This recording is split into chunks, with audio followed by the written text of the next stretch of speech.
Assalamualaikum warahmatullahi wabarakatuh. Perkenalkan, nama saya Kenziro Untun dengan NIM 240211500030. Pada video kali ini saya akan mempresentasikan tugas besar sejarah arsitektur dunia. Tanpa panjang langsung lanjut saja kepada materinya. Pertama itu ada gaya arsitektur Mesir kuno sekitar 3900 sebelum Masehi dan 3 sampai 30 sebelum Masehi. Ciri khasnya yaitu simetris, skala monumental, material batu dan tahan lama. Dan tokohnya ada Imhotep, perancangnya piramida bertingkat Djoser. Relasinya pengaruh teknik batu dan simbolisme ke Mesopotamia dan Yunani. Pada arsitektur Yunani kuno pada sekitar 1900 sebelum Masehi sampai 146 sebelum Masehi. Ciri khasnya proporsi ideal, ordo kolom, Doric, Ionik, dan Corinthian, simetris, estetika klasik, fokus pada koil, agora, teater. Tokohnya Iktonos dan Kalikrates. Contohnya pada gambar bangunannya ada sebelah kanan. Relasinya mendasari prinsip Renaissance dan klasik, berpengaruh besar kepada arsitektur Romawi. Ketiga, arsitektur Romawi kuno sekitar 509 sampai 476 Masehi. Titik grafinya ada Kekaisaran Romawi di Italia, Eropa Barat, Afrika. Lalu ciri khasnya juga penggunaan beton, jalan, jembatan, bangunan utilitarian, bangunan publik seperti pemandian. Contoh tokohnya ini yang paling terkenal yaitu Vitruvius. Contoh ikoniknya ada Colosseum dan Pantheon. Relasinya adaptasi dari Yunani namun lebih fungsional menjadi dasar neoklasik dan Renaissance. Keempat, Renaissance, Kristen awal dan Byzantium sekitar 300 sampai 100 Masehi.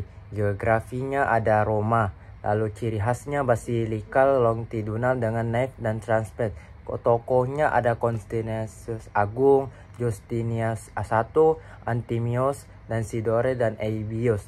Contohnya ada Basilika Santo, Hagia Sophia yang ada pada sebelah kanan. Relasinya ini ada perpaduan Romawi tambah Timur Tengah, terus menginspirasi arsitektur Islam dan Ortodoks. Poin kelima, arsitektur Romanesque sekitar 900 sampai 1100 Masehi yang ada pada Eropa Barat. Ciri khasnya yaitu dinding tebal, lengkungan bundar, menara kembar, struktur masif dan religius. Tokohnya ada Odo dan Hug dari Cluny dan Lanfranc. Contoh ikoniknya ada Katedral Saint-Sernin yang ada sebelah kanan dan biara Cluny juga. Lalu relasinya ada evolusi dari Basilika Kristen dan awal perkembangan katedral gotik.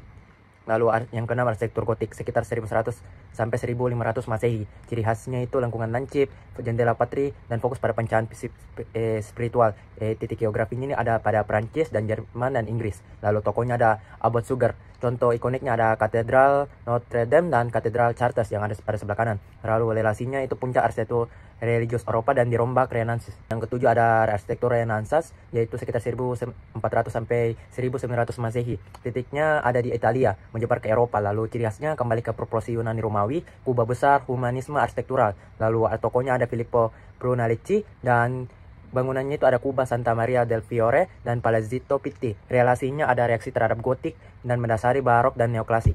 Arsitektur barok. Arsitektur barok ini ada pada 1600 sampai 1750 yang berada pada Italia, Prancis, Spanyol.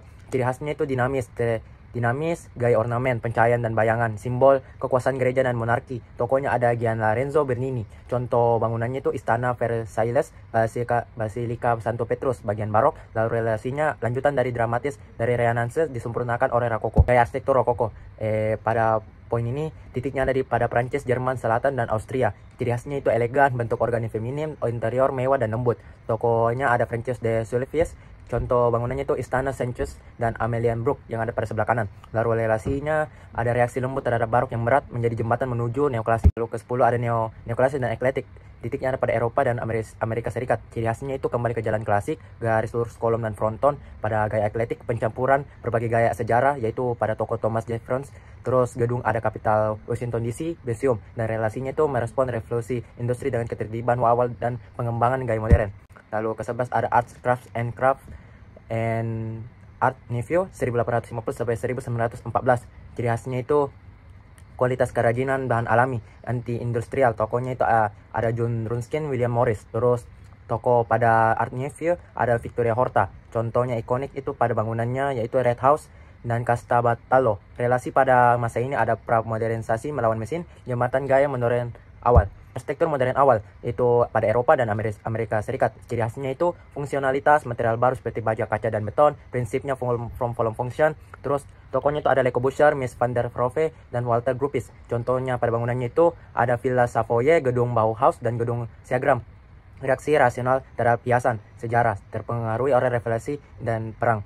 Lalu ke-13 ada brutalisme dan eksperimen 1445 sampai 1770. Ada pada Inggris, Eropa Timur. Terus ciri khasnya itu beton kasar, struktur terbuka dan jujur, sering digunakan bangunan pemerintah. Tokonya itu Le Corbusier, Alison, Erno Goldfinger, Paul Rothbard, dan Marc Dior. Dan contoh ikoniknya itu Barbian Estate London, United The Habitation. Terus relasinya ini kelanjutan fungsionalisme, modernisme, kritik terhadap Central International Style. Ke-14 arsitektur postmodern dan kontemporer 1900 hingga sekarang. Lalu titiknya secara global, ciri khasnya itu banyak sekali, yaitu postmodernisme, humor, ironi, terus dekonstruksi, pragmatisme, asimetri, terus high-tech, struktural dan teknologi terbuka, neofuturisme, bentuk visioner organik, paradigma desain ala green berbantuan komputer, kritika regional gabungan modernisme, green arsitektur yang ramah lingkungan, adaptive reuse, yaitu reflektif dari bangunan lama. Tokonya itu ada Frank Gehry, Zaha Hadid, Norman Foster, dan Bayer Ingles. Contohnya bangunannya itu Guggenheim Bilbao, Van Aventura House, Gedung Green, dan Bosco Vertical. Relasi ini yaitu reaksi terhadap modernisme kaku dan mengintegrasi teknologi, lingkungan, dan budaya. Sekian dari presentasi saya. Assalamualaikum warahmatullahi wabarakatuh.